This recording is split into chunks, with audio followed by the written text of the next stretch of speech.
So good morning to all of you and welcome back again on the Bilateral Science College Sounder online classes of BSc semester 5. So you all are, you know me that Mr. C.T. Putude, Assistant Professor, Department of Botany, Bilateral Science College Sounder. And here we are going to discuss the semester 5, paper 1, that is a biochemistry and plant physiology. So this is our topic to study the paper 1 biochemistry and plant physiology unit 1. So this unit 1 it is consists of most of the part of biochemistry that the contents which are involved in the biochemical activities of the plants especially. So in this topic of unit 1 we will going to discuss that what is meant by the carbohydrates, what are the lipids, what are the amino acids, and finally at the last we will going to discuss that the basics of enzymology. So enzymology is our last topic, and the first topic, that is the carbohydrates, which we have already studied in the previous 2-3 lectures. The carbohydrates, it is the micromolecule which is present in case of the living organism, which is required for the normal growth and development. So the carbohydrates, these are the organic compounds which are made up of the carbon, hydrogen, and oxygen in the ratio 1:2, 2:1. And if we go through the classification of carbohydrates, the carbohydrates are divided into the two main categories, that is the simple carbohydrates and the complex carbohydrates. The simple carbohydrate like the monosaccharides and the disaccharides, and the complex carbohydrates like polysaccharides. In previous lecture, we have taken the different properties of the carbohydrate, then classification of carbohydrate, which is divided into two categories, simple carbohydrate, complex carbohydrate. Then we have also studied the properties of these categories of the carbohydrate, that is the monosaccharide, then disaccharide, and the today's topic, that is a polysaccharide. आज का topic जो है हमारा polysaccharide है. फिर से just एक overview ले लेते हैं हम लोग. That in previous lecture we have studied the monosaccharide. Again, the monosaccharide is divided into the two categories, that is the aldoses and the ketoses. Aldoses having the example glucose, ketoses having the example fructose. Next to the monosaccharide, that is a disaccharide, which consists of the two monosaccharide units, which if we hydrolyze this disaccharide, then we will get the two monosaccharide units. The examples of disaccharide, that is sucrose, lactose, and the maltose, which we have already studied in the previous lectures. So the disaccharide having the example sucrose, maltose, and the lactose. We will again go through the detailed account of this sucrose, then maltose, and the lactose. हम लोगों ने sucrose, maltose, और lactose का भी explanation लिया था वहाँ पे. Then we will have discussed just a small point that is related with this lactose. Especially we can say that the disaccharide, ठीक है, disaccharide से related एक topic हम लोगों ने पढ़ा, that is a fermentation, ठीक है. Next to the disaccharide, the important topic, that is a polysaccharide. So today's our topic polysaccharide. आज का हमारा जो topic है वो polysaccharide है. इसके बाद में कार्बोहाइड्रेट का जो टॉपिक है वो खत्म हो जाएगा. Then we will switch over towards the lipids. ठीक है, हम लोग lipids start करेंगे.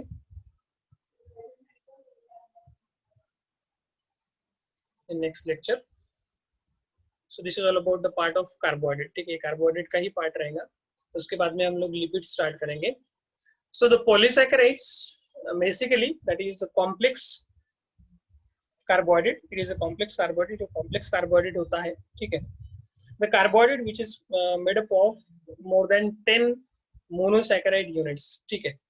यानी ये ऐसा कार्बोहाइड्रेट होता है कि जो more than 10 monosaccharide units से बना हुआ रहता है, ठीक है. So the polysaccharides are the large molecules containing the 10 or more than 10 monosaccharide units. It is called as a polysaccharide. Carbohydrate units are connected in one continuous chain or the chain can be branched, ठीक है. Polysaccharide जो रहते हैं उस polysaccharide में हमें 10 या फिर 10 से ज्यादा मोनोसैकराइड मिलेंगे. Sorry.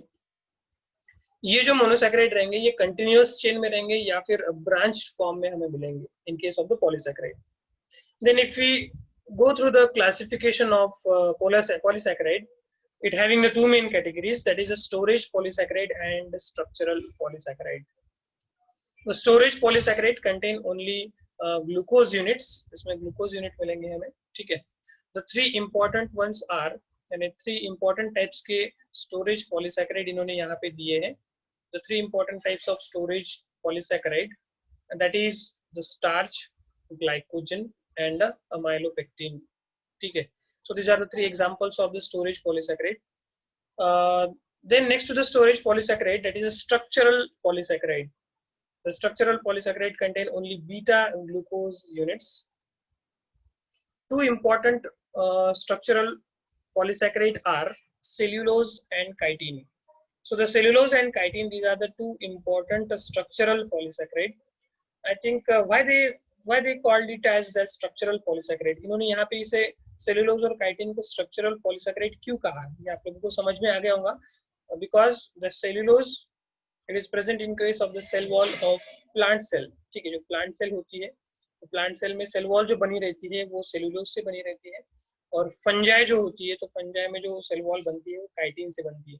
This chitin we know that it is called as a fungal cellulose, ठीक है, and it provide the structural support, ठीक है, यानी किसी organism को, especially in case of the plants and in case of the fungi, तो यहाँ पे ये structural support provide करने के लिए use होता है, and it is nothing but the polysaccharide, which is the type of carbohydrate.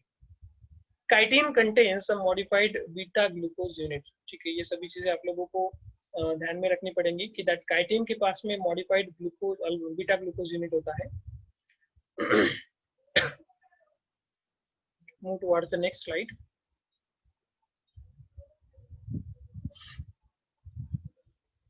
Amylose and amylopectin, which is the part of starch. So the starch, it is the part of complex polysaccharide. ठीक है. Before we going to start this amylose and amylopectin, that is a part of starch, we should have to note down that the polysaccharide again divided into the two main categories. ठीक है, polysaccharide जो है उसके और दो main categories बनती है, जैसे कि आप लोग note down कर सकते हैं कि polysaccharide having the two types, that is a homopolysaccharide and heteropolysaccharide.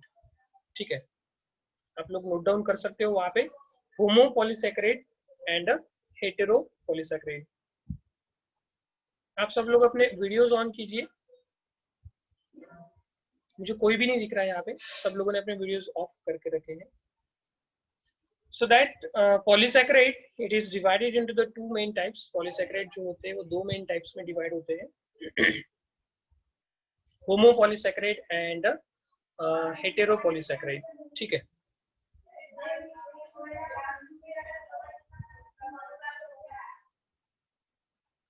I think I am audible to all of you. सब लोगों को मेरी आवाज क्लियरली आ रही होंगी. वीडियोस ऑन कीजिए आप लोग, एटलीस्ट मुझे आपकी नेक तो भी हिलती हुई दिखेंगी कि that response you given me, positive और नेगेटिव.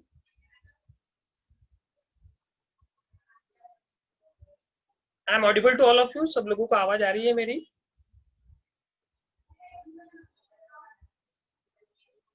ओके, कुछ जगह पे नेटवर्क का प्रॉब्लम हो सकता है तो आवाज नहीं आएंगी मेरी, ठीक है, लेकिन ऑलमोस्ट सभी जगह पे मेरी आवाज आ रही है,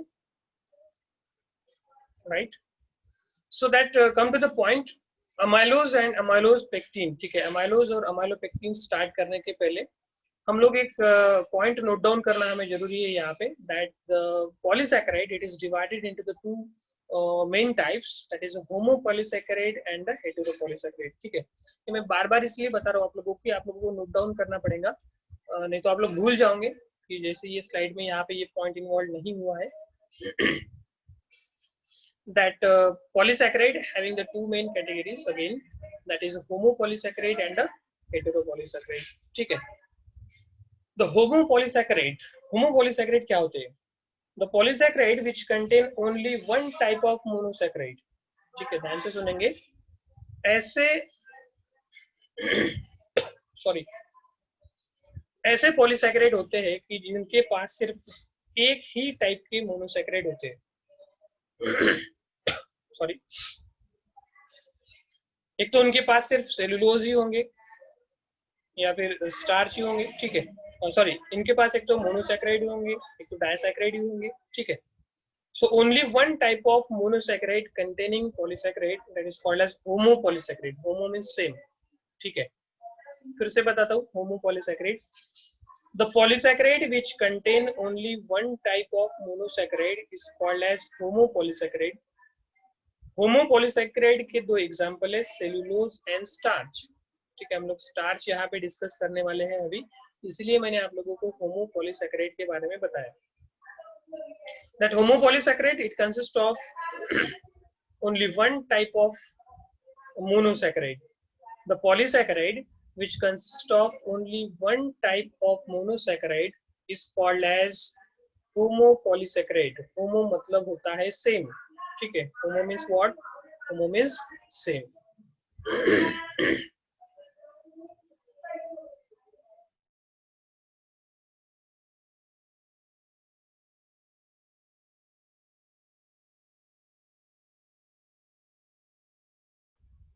चलो यहाँ पे हम लोग डिस्कस कर रहे हैं क्लासिफिकेशन ऑफ पॉलीसैकेराइड.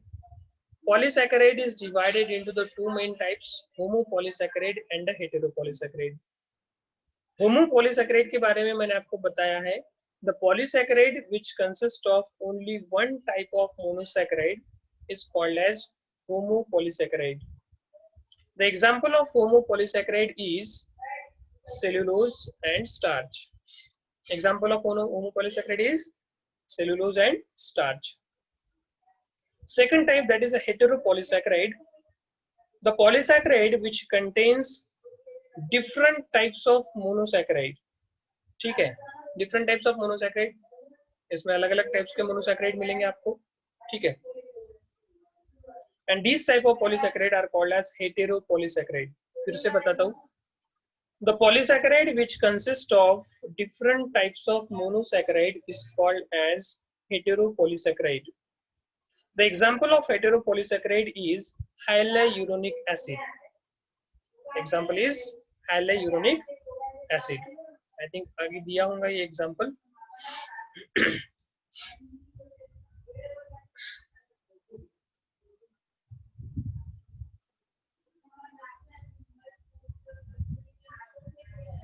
देखेंगे आगे. hyaluronic acid.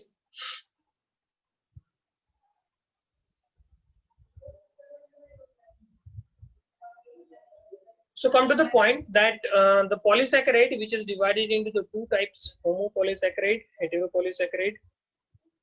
The polysaccharide which consists of only one type of monosaccharide is called as homopolysaccharide. Example is cellulose and starch. And the polysaccharide which contain the different types of monosaccharides is called as heteropolysaccharides. Example is hyaluronic acid. The first one, that is starch. हम लोग starch के बारे में देखते हैं, which is the homopolysaccharide. The starch is a mixture of amylose,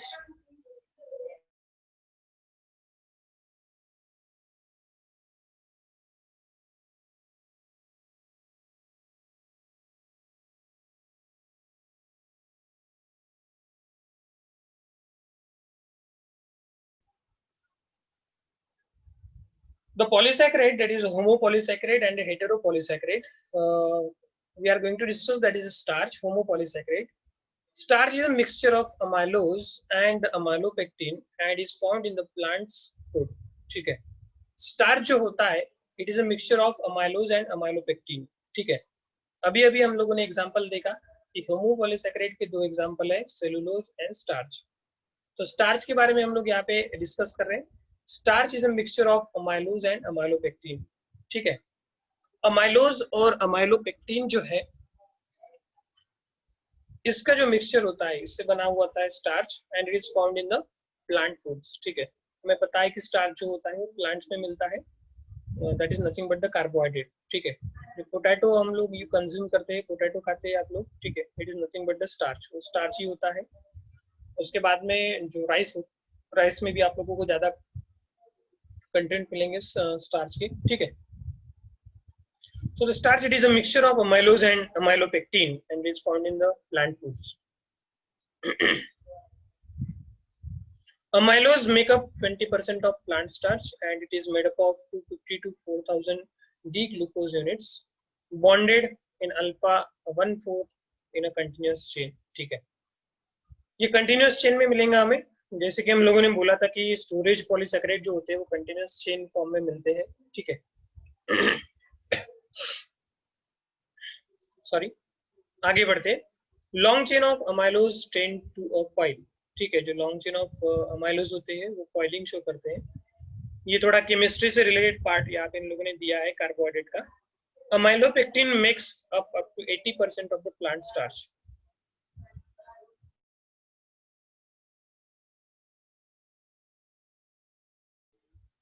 amylopectin जो होता है it makes up to 80% of the plant starch and it is made up of D glucose unit connected by the alpha 1,4 glycosidic bonds.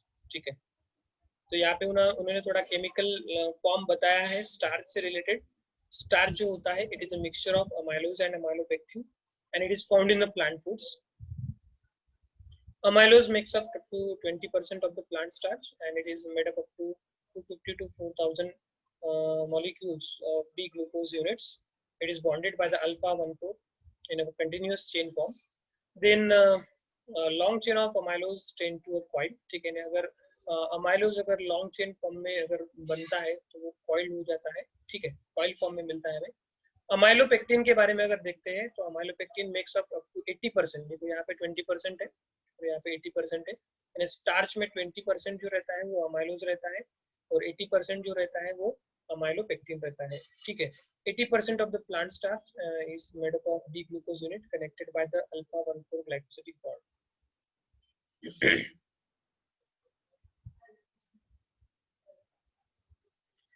Then come to the glycogen. Glycogen is it is a storage polysaccharide found in the animals. ठीक है, ये storage polysaccharide होता है, animals में पाया जाता है. Then glycogen is stored in the liver and the muscles. वो कहाँ पे store किया जाता है इन्होंने बताया है कि glycogen जो होता है ये storage polysaccharide है. आपको पता होना चाहिए कि animals में कौन सा carbohydrate होता है और उसमें कौन सी category होती है. It is storage polysaccharide. So the storage polysaccharide that is the glycogen. It is stored in the liver and the muscles. Its structure is identical to the amylopectin. Glycogen का structure जो होता है वो amylopectin से mail खाता है, ऐसा इन्होंने बताया. It is identical to the amylopectin, except that alpha 1,6 branching occurs about every 12 glucose unit. ठीक है, वहाँ पे 1,4 branching दिखाई दी थी उन लोगों ने और यहाँ पे 1,6 branching occurs about every 12 glucose unit. When the glucose is needed, glycogen is hydrolyzed in the liver to glucose. देखो एनिमल्स को अगर यानी ग्लूकोज की जरूरत पड़ती है, यानी ग्लूकोज अगर नहीं मिल रहा है लेकिन नॉर्मल ग्रोथ और डेवलपमेंट के लिए ग्लूकोज की जरूरत होती है, एनर्जी मॉलिक्यूल्स हमें ग्लूकोज से मिलते हैं. ठीक है, तब फिर एनिमल्स में क्या होता है, तो ग्लाइकोजन जो होता है वो ग्लाइकोजन हाइड्रोलाइज होता है, get break down in the liver to glucose. ठीक है, ग्लूकोज में कन्वर्ट हो जाता है वो. Now come to the structural polysaccharide. Structural polysaccharide के केस में हम लोग यहाँ पे देखते हैं that the cellulose. ठीक है, cellulose it is a structural polysaccharide. जैसे कि मैंने आपको बताया था कि cellulose it is a part of the plant cell wall. ठीक है, plant cell wall जो बनती है वो cellulose से बनती है. ठीक है, और दूसरा आता है काइटिन की जो फंगल सेलुलोज कहा जाता है. फंजाई की जो सेल वॉल बनती है वो काइटिन से बनती है और ये स्ट्रक्चरल सपोर्ट प्रोवाइड करते हैं, इसलिए इन्होंने स्ट्रक्चरल पॉलीसैकेराइड में डाल दिया इसे. Cellulose contains the glucose units bonded by the beta 1,4 chain. This glycosidic bond configuration changes the three-dimensional shape of cellulose compared with that of the amylose.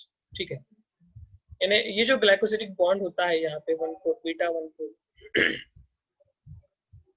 ये change होता है in case of cellulose. This glycosidic bond configuration changes the three-dimensional shape of cellulose compared with that of the amylose. अगर हम amylose के साथ इसको compare करते हैं सेलुलोज को, ठीक है, तो यहाँ पे हमें थ्री डायमेंशनल स्ट्रक्चर मिलेगा किसके केस में, सेलुलोज के केस में, as compared to the amylose.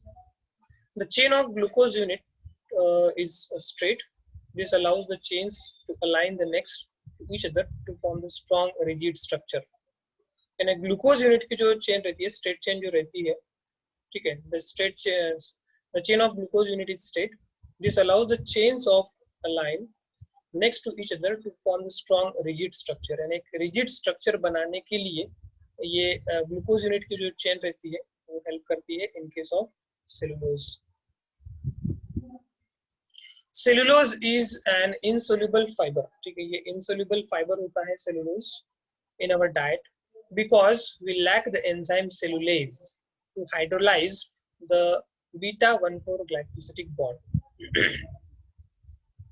देखो यहाँ पे इन्होंने एक्सप्लेन भी किया है कि हम लोग सेलुलोज को हाइड्रोलाइज या फिर उसको डाइजेस्ट क्यों नहीं कर पाते.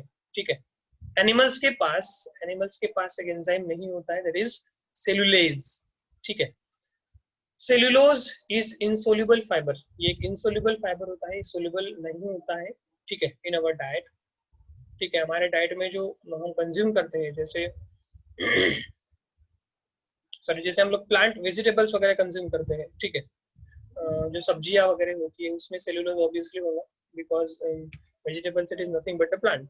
ठीक है, so the cellulose it is an insoluble fibre in our diet because we lack the enzyme cellulase. हमारे पास एक एंजाइम नहीं होता है जिसका नाम होता है सेलुलेज. ये सेलुलेज क्या करता है? It helps to hydrolyse the beta 1,4 glycosidic bond. इसको यानी इसका मतलब सेलुलोज को डाइजेस्ट करने के लिए या फिर उसको ब्रेक डाउन करने के लिए, हाइड्रोलाइज करने के लिए हमें एक एंजाइम की जरूरत होती है. That enzyme is called as a cellulase. Whole grains are a good source of cellulose. जितनी भी ग्रेन्स होती है, अनाज जितना भी होता है, उन सभी अनाज में हमें क्या मिलेगा? Cellulose. Cellulose is important in our diet because it assists with the digestive movement in the small and large intestine. ठीक है, यहाँ पे देखो अभी फिर से ये बायो के पार्ट पे आ गए. ठीक है, उन्होंने पहले केमिस्ट्री से रिलेटेड टॉपिक पॉइंट्स जो थे स्ट्रक्चरल पॉलीसैकेराइड से रिलेटेड उन लोगों ने बताए. अभी इन लोगों ने यहाँ पे थोड़ा biological point of view explain किया है. Cellulose is important in our diet. ठीक है, सेलुलोज जो होता है वो हमारे डाइट में इम्पोर्टेंट होता है. Why it is important in our diet? Because it assist with the digestive movement in the small and large intestine. Small और लार्ज इंटेस्टाइन में जो डाइजेस्टिव मूवमेंट होती है वो डाइजेस्टिव मूवमेंट करने के लिए कौन हेल्प करता है? Cellulose. Some animals and insects can digest the cellulose because they contain the bacteria that produce the cellulase. Right? कुछ ऐसे एनिमल्स होते हैं. ठीक है, कुछ ऐसे एनिमल्स होते हैं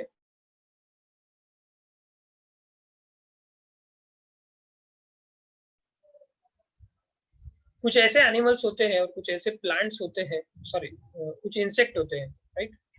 Some animals and insects can digest the cellulose. Cellulose को डाइजेस्ट कर पाते हैं. क्यों? Because they contain the bacteria that produce the cellulose.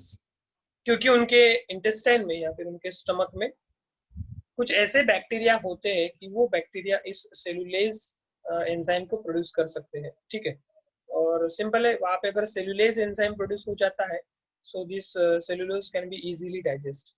ठीक है, तो अगर हम लोग डोमेस्टिक एनिमल्स जो देखते हैं कि उनको हम लोग प्लांट्स एज अ फॉडर, ठीक है, खाने के लिए प्लांट्स देते हैं. ठीक है, जो एनिमल्स होते हैं, ठीक है, डोमेस्टिक एनिमल जो होते हैं कि जो प्लांट्स को खाते हैं, तो ऑब्वियसली उनके स्टमक में या फिर इंटेस्टाइन में क्या होते होंगे? The bacteria which can produce the enzyme cellulase.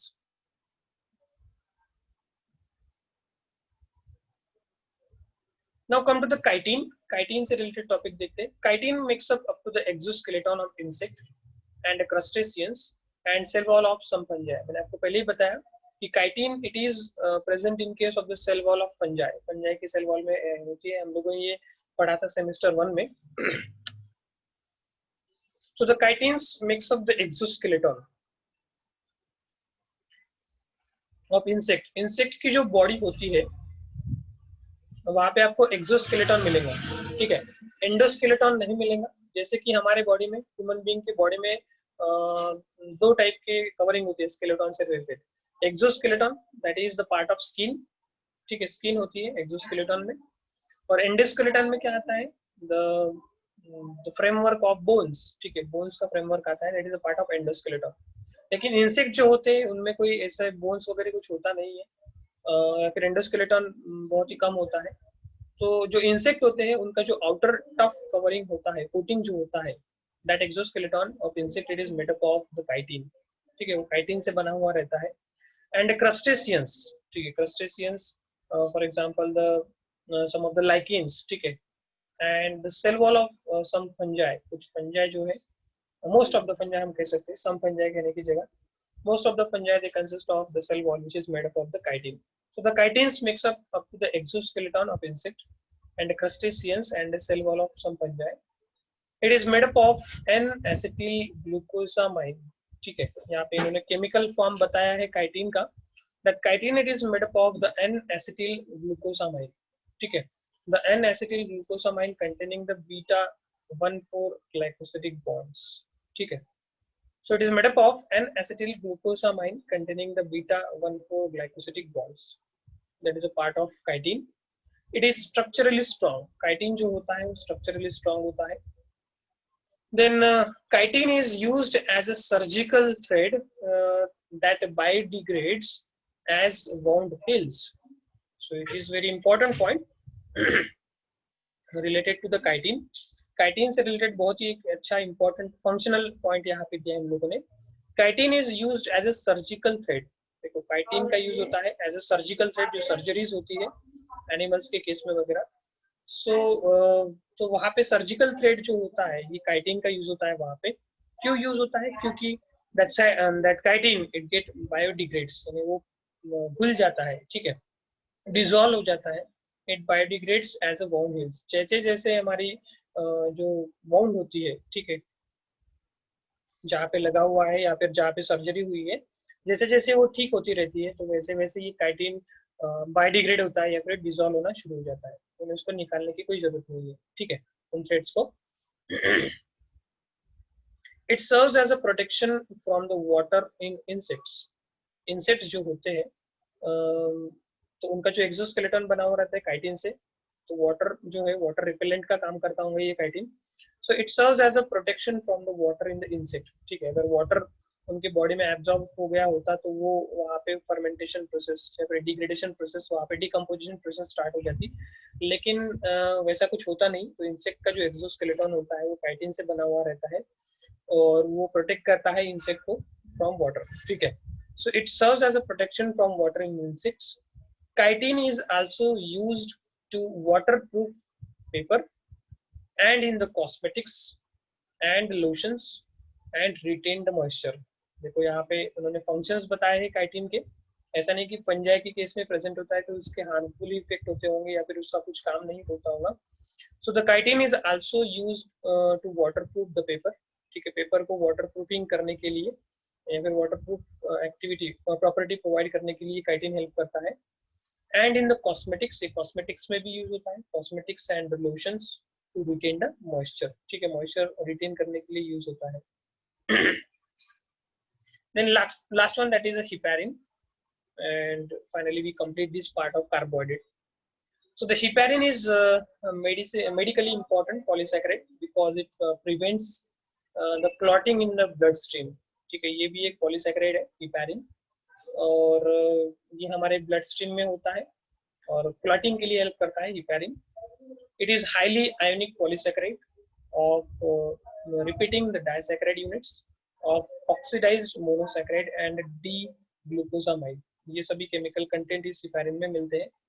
Heparin also contains the sulfates groups that are negatively charged. ठीक है, heparin जो होते हैं उसमें सल्फेट ग्रुप भी होता है कि जो नेगेटिवली चार्ज होता है. ये आप लोगों को कुछ कॉम्पिटिटिव एग्जाम्स के लिए काम में आ सकता है. heparin जो है कार्बोहाइड्रेट ही होता है, बेसिकली ये पॉलीसैकेराइड होता है.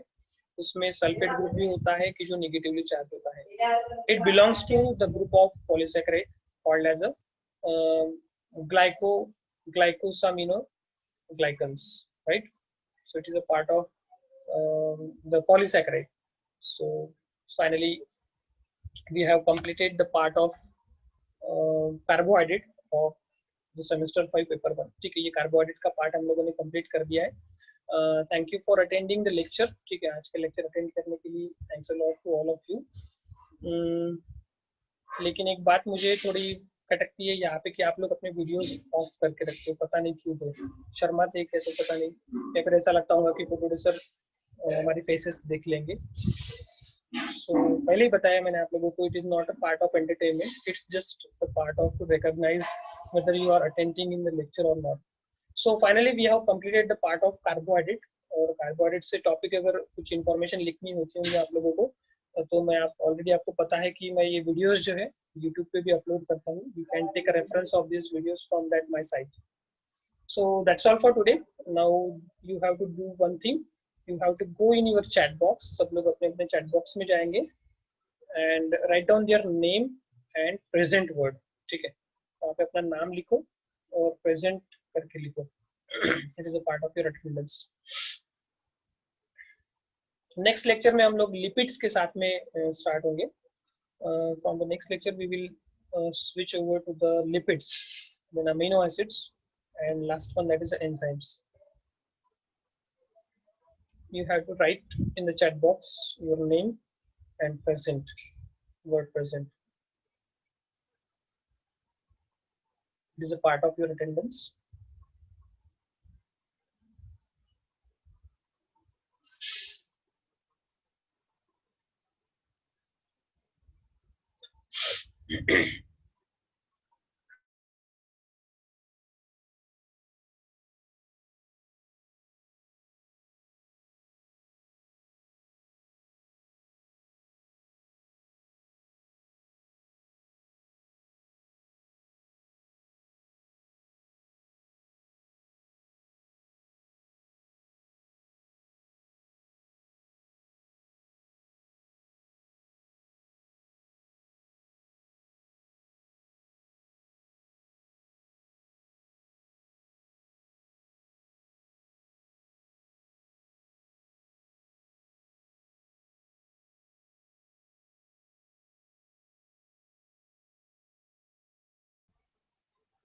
So I think all of you have done your presenting. सब लोगों ने अपनी presenting दे दी है यहाँ पे.